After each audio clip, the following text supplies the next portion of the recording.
Hello, I am Sergeant Allison Simpson with the City of Scottsdale Police Department's Community Engagement Section. The information, audio, video, and pictures you are about to see are intended to provide details as we currently understand them of an officer-involved shooting that occurred around 11:47 a.m. on November 13, 2023. This event is part of a bigger investigation that originated in Scottsdale. Detectives followed the suspects into Mesa, where this incident took place. This video may contain strong language as well as graphic images, which could be disturbing to some people. Your discretion is advised. This incident occurred in front of a business in the 700 block of East Broadway Road in Mesa, where detectives were conducting a rescue mission of a kidnapping victim. The victim was inside a vehicle with two suspects, 43-year-old Wyatt Edge and 45-year-old Renee Calderon. Here is a portion of the radio traffic while detectives were setting up for the hostage rescue. If I can somehow come eastbound in the westbound lanes, I am going to tag the rear of that vehicle on the passenger side where I think that guy's sitting, and I'm going to hit it hard to try to knock him out, break. And then trailing vehicles can lock the vehicle up, but we're also going to need an element going straight to that front door. I can do either. I'm literally stopped on the street just to the north, so I would flow in from east to west. I got front block, so I can go. I'll be coming west to east. All right, so you guys are going to be the ones that are going to cut off the access point.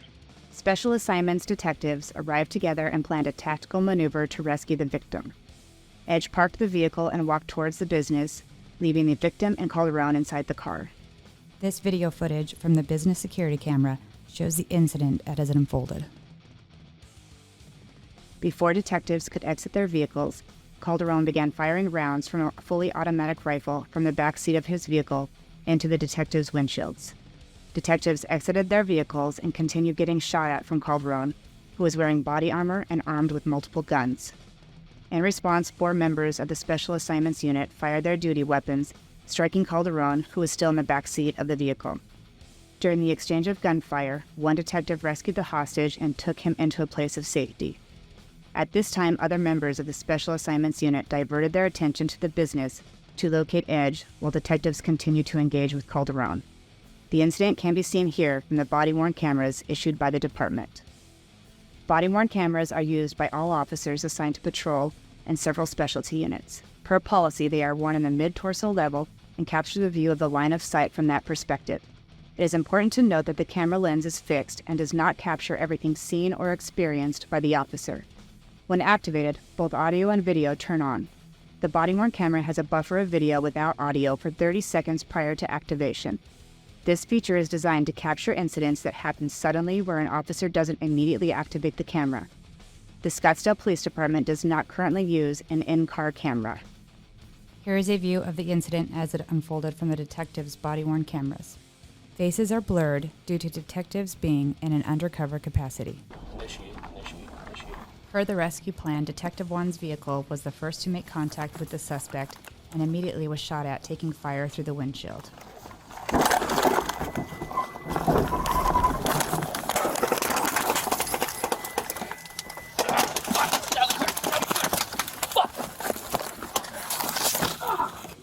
Detective 1 had to extract out the passenger door. Detective 1 ran around vehicles to avoid the crossfire. Where's our crossfire? Where's our crossfire? Watch out! Get back! Go! Go, get the victim! Where? I'm in passenger side!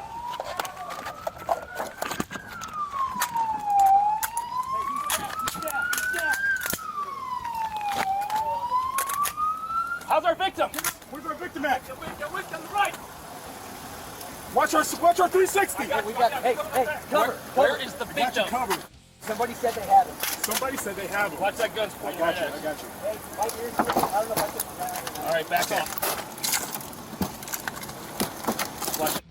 Detectives observe the suspect is wearing a ballistic vest and still has a firearm pointed towards detectives. Moves.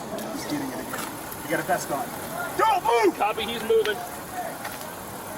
Stand by.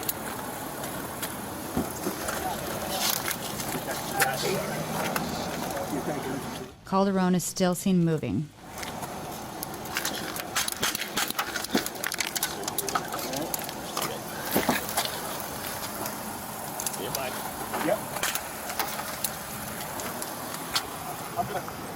climb in here? Nearby, still shoot. Should I climb in here? No, let me check him.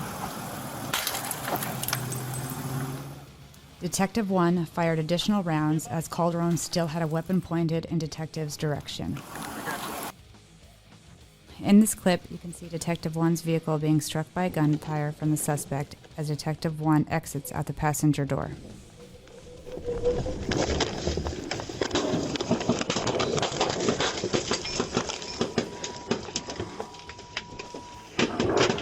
In this photo, you can see where the rounds struck Detective 1's vehicle.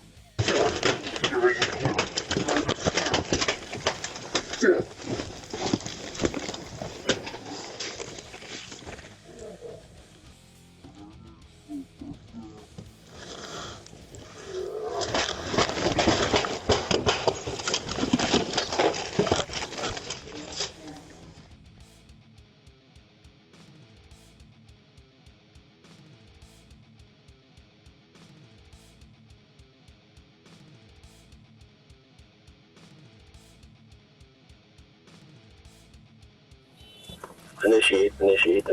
The next video is an on-body camera view from Detective 2's point of view.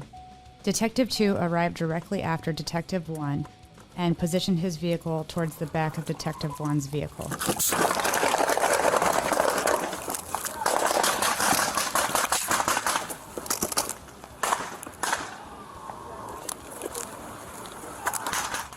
Detective 2 exited his vehicle and also immediately was shot at multiple times. Where's our crossfire? Where's our crossfire? Watch out, watch out! Get back! Get the victim! Where? I'm gonna patch your side!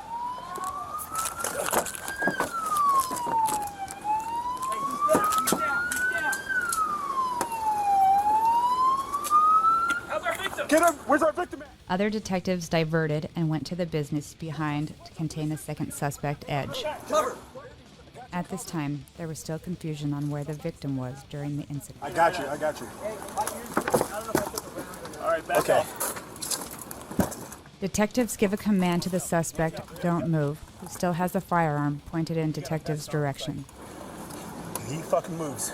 He's getting it again. He got a vest on. Don't move! Copy, he's moving. Stand by. Get that. Get that gun if you can.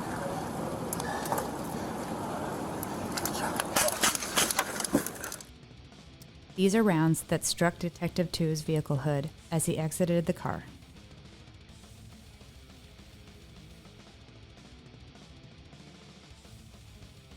This is a slowed-down version of Detective 2's body camera.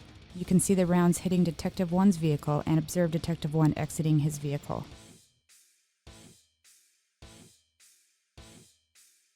Initiate. The next video is the on-body camera view from Detective 3's point of view. Detective 3 simultaneously arrived with Detective 1, positioning his vehicle behind the suspects.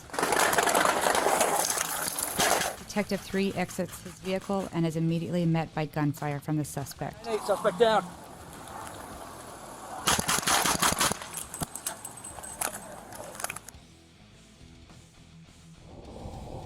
In this clip, you can see Detective 1's vehicle being struck by gunfire from the suspect. This clip shows the detective being fired upon and struck.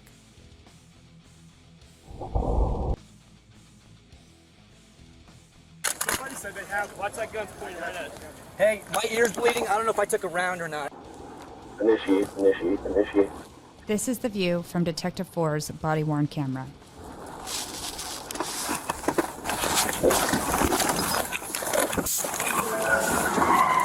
Hey, hands up! Detective 4 sees victim run away from the vehicle and hide behind a parked car.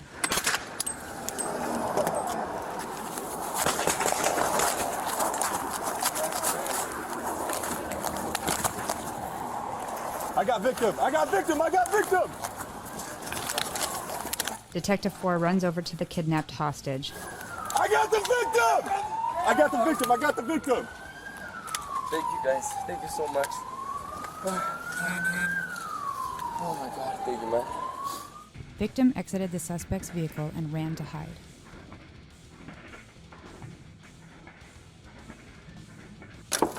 Roger that. We're gonna hold here. Here is the gun used by the suspect.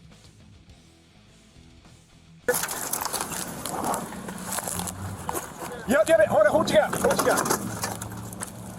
Just hold him. Here is a picture of the ballistic armor the suspect was wearing with bullets lodged in the vest fired by our detectives. This is a picture of 2 magazines that were taped together, located inside of the vehicle. Another handgun was located on the seat inside the vehicle next to the suspect. He's still breathing.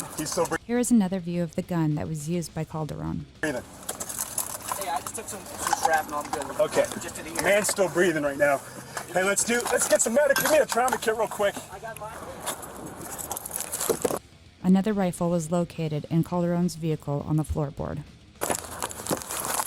Control his hands. Here is the suspect's fully automatic weapon that he used to fire at detectives. Later, Edge was taken into custody by police, and Calderon was pronounced deceased. The detectives involved have been placed on post-critical incident leave, while the internal and criminal investigation continues, which is standard for all officer-involved shootings. All detectives involved are assigned to the Special Assignments Unit and have been with the department for over 9 to 20 years. This incident is subject to an internal and criminal investigation. The criminal investigation is being conducted by the Mesa Police Department, which will be reviewed by the Maricopa County Attorney's Office. The Scottsdale Police Department is conducting an internal investigation. Any conclusions about whether the actions of the detectives are consistent with department policy and the law will not be made until all facts are known and the investigation is complete. This video was intended to inform